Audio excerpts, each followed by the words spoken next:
Je suis en compagnie de la directrice générale de la MRC de l'île d'Orléans, Mme Chantal Cormier. Alors, Mme Cormier, bienvenue à l'émission. Bonjour, merci. Alors, on va commencer par un sujet qui touche au niveau de la MRC. Vous avez plusieurs projets qui sont à venir pour 2021 et pour les prochaines années. En premier lieu, ça sera au niveau de l'aménagement du territoire. Il y a un nouveau processus là, pour les demandes de permis. Comment ça va se travailler, ce nouveau processus-là, pour les municipalités et pour la MRC? Oui, en fait, c'est que dorénavant, tous les citoyens de l'île d'Orléans, peu importe la municipalité d'où ils proviennent, feront leur demande de permis directement à la MRC. Et il y aura dorénavant des inspecteurs qui seront attitrés à chacune des municipalités. Donc, ce sera plus facile de faire le suivi ensuite, sachant que l'inspecteur X travaille pour la municipalité Y.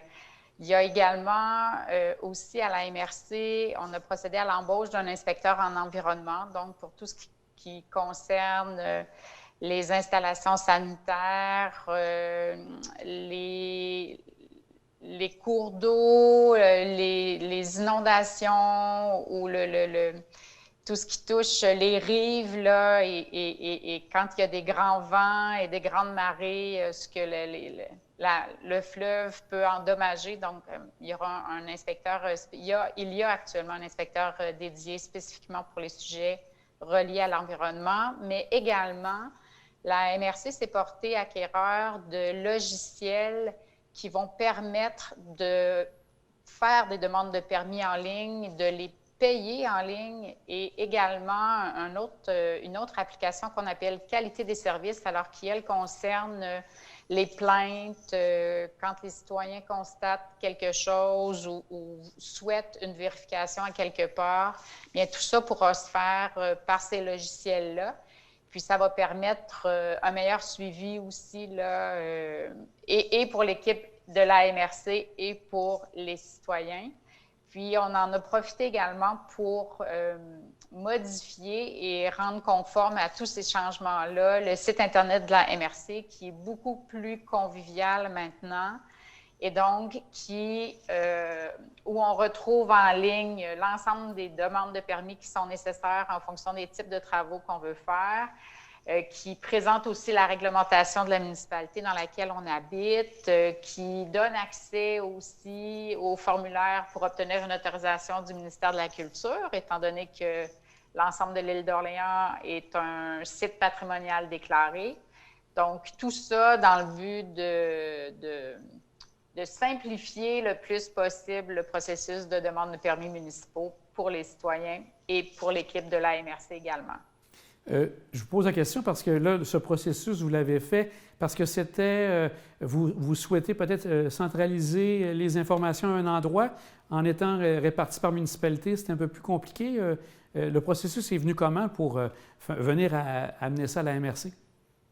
En fait, c'était déjà à la MRC, c'est-à-dire que toutes les archives des adresses des citoyens, les demandes de permis, tout ça est déjà à la MRC. Mais auparavant, les citoyens faisaient leur demande de permis municipal à la municipalité. Et comme les inspecteurs, l'urbaniste, l'aménagiste sont des employés de la MRC, mais au service des municipalités, bien, ça allait de soi que ça pouvait être plus facile que les demandes passent directement par la MRC. Ça fait un intermédiaire de moins, en fait. Puis ça permet aussi aux citoyens d'avoir une information plus juste, puisque ceux qui vont recevoir leurs demandes et qui sont qualifiés pour répondre à leurs questions, bien, ils seront directement les premiers répondants là, en première ligne, en fait. Là. Donc, pour les demandes d'information, ce sera directement à la MRC. Puis je dois dire ou préciser que les logiciels, ils ne sont pas encore installés, ils vont l'être là, au tout début de l'été qui vient. D'accord. Un autre dossier qui va être très important pour l'île d'Orléans dans les prochaines années, c'est bien sûr la construction du nouveau pont de l'île d'Orléans. Au niveau de la MRC, est-ce qu'actuellement, c'est des moments de consultation, de comité de travail pour préparer tout ce qui s'en vient au niveau des constructions? Oui, bien en fait, on comprend que tout ça est chapeauté par Transport Québec. par le Bureau des grands projets de Transport Québec. Donc, à toutes les étapes, je vous dirais, la MRC est consultée. Il y a un comité technique qui se penche sur les aménagements, c'est-à-dire quand on sortira du nouveau pont jusqu'en haut de la côte du pont. Donc, un comité technique là, qui regroupe tous les professionnels du ministère, là, ingénieurs en différentes spécialités, mais également l'aménagiste, l'urbaniste, la responsable du site patrimonial, la conseillère en tourisme. J'y siège également au nom de la MRC, puis également le directeur de la municipalité de Saint-Pierre, donc auquel on est allé demander la collaboration de la Commission de la capitale nationale. Okay. Donc, tout ce beau monde forme le comité technique, lequel est chapeauté par un comité directeur qui, lui, regroupe le préfet de la MRC, le maire de Saint-Pierre, le directeur de Saint-Pierre, ainsi que moi, et la Commission de la capitale nationale et les, je vous dirais, directeurs et directeurs adjoints et ingénieurs là, du ministère des Transports. Est-ce que ça amène, je vous pose la question, Mme Cormier, est-ce que ça amène à déterminer bientôt quel sera exactement le parcours pour rejoindre l'entrée de l'île? Est-ce que c'est quelque chose qui, dans ce processus-là, est-ce que c'est le bon moment? Oui, en fait, c'est qu'il est prévu que la côte du pont soit retravaillée pendant l'été 2022 et 2023. Okay. Alors, l'été 2022, c'est bientôt.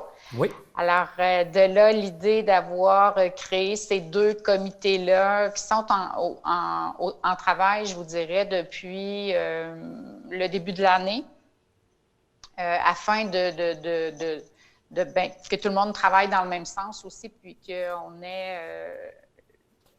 L'idée étant qu'en juin, il puisse y avoir des esquisses qui pourraient représenter ce que serait cet itinéraire-là, là, de la sortie du pont jusqu'à l'intersection en haut de la côte, puisqu'on souhaiterait par la suite, au mois de juin, au mois de juillet, procéder à une consultation publique. D'accord.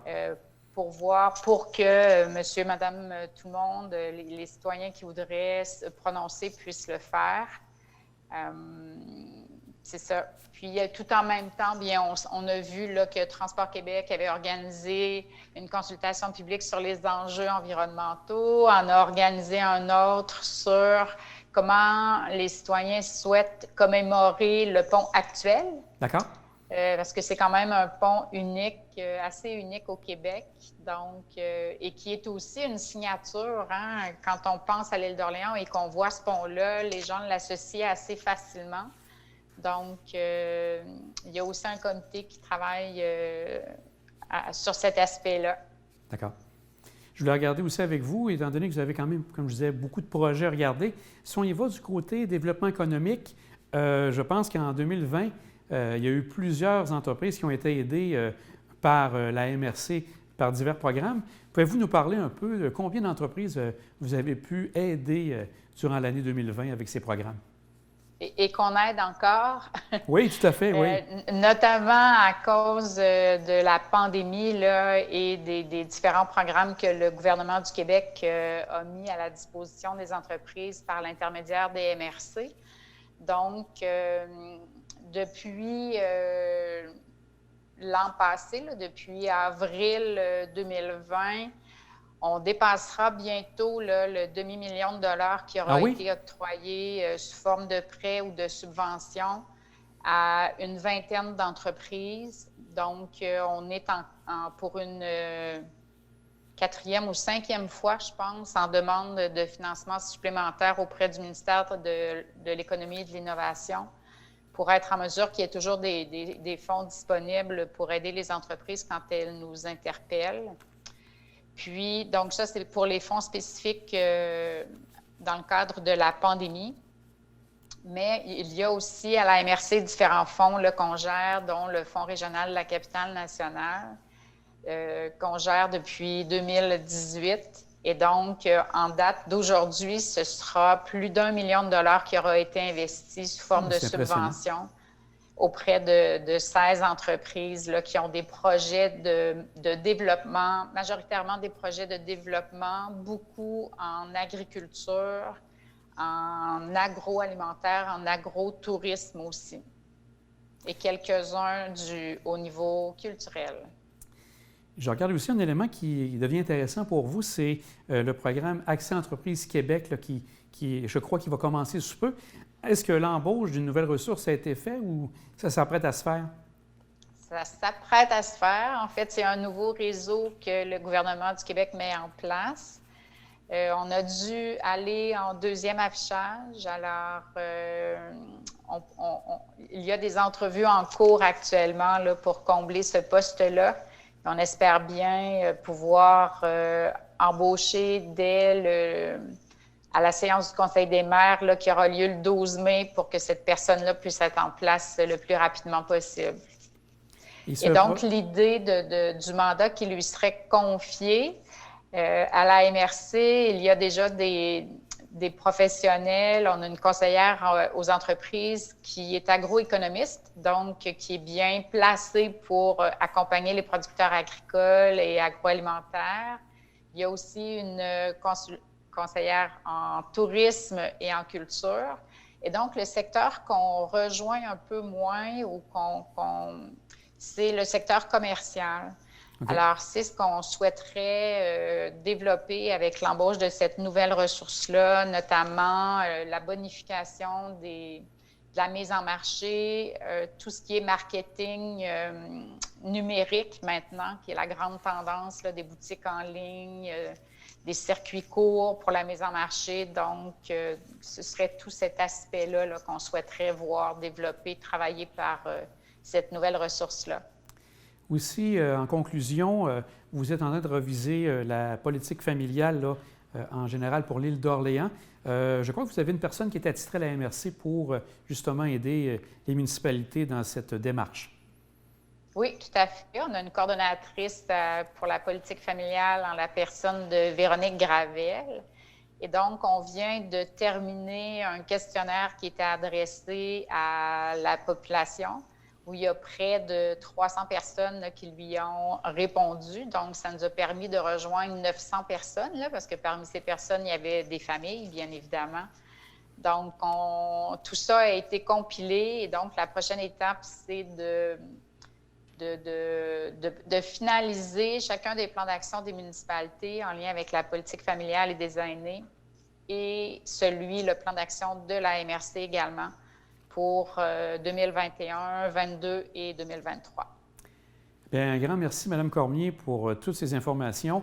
Et comme je disais, plusieurs projets encore à venir. On aura l'occasion d'en reparler dans le cadre d'autres émissions ici à la télé d'ici. Merci encore et à bientôt. Je vous en prie. Bonne journée. Merci.